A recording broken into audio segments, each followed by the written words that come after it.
Here's a classic fairy tale story for kids. Goldilocks and the Three Bears. Once upon a time, in a cozy little house in a forest, lived a family of 3 bears, Great Big Papa Bear, Middle-Sized Mama Bear, and Little Baby Bear. One sunny afternoon, while the bears were out for a walk, a curious girl named Goldilocks wandered into their house.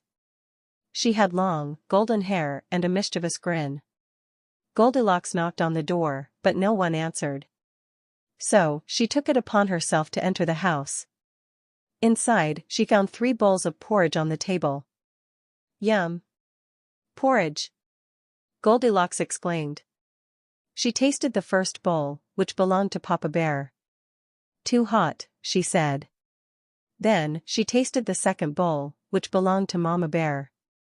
"Too cold," she said. Finally, she tasted the third bowl, which belonged to Baby Bear.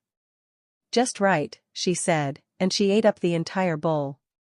Next, Goldilocks sat down in the living room and saw 3 chairs. She sat in the first chair, which belonged to Papa Bear.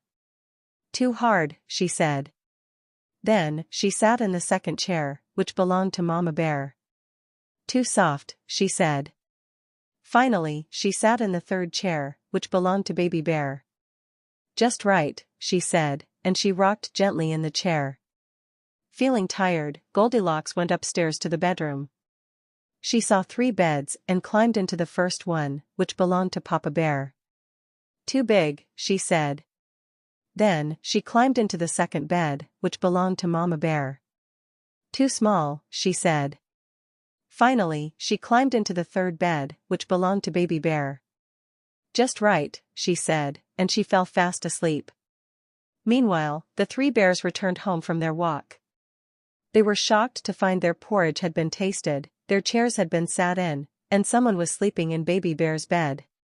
Papa Bear growled, "Who has been eating my porridge?" Mama Bear asked, "Who has been sitting in my chair?" Baby Bear cried, "And who is sleeping in my bed?" Goldilocks woke up with a start and saw the 3 bears staring at her. She quickly jumped out of the bed and ran out of the house as fast as she could. From that day on, Goldilocks never forgot the lesson she learned: always respect other people's property and ask permission before taking something that doesn't belong to you. Moral of the story: 1. Respect for others' property. Goldilocks learned that she should not have entered the bear's house or used their belongings without permission. 2. Consequences of one's actions. Goldilocks faced the consequences of her actions when she had to run away from the bear's house.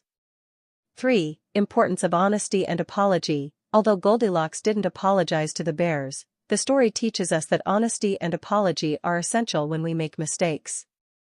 Fun questions for kids.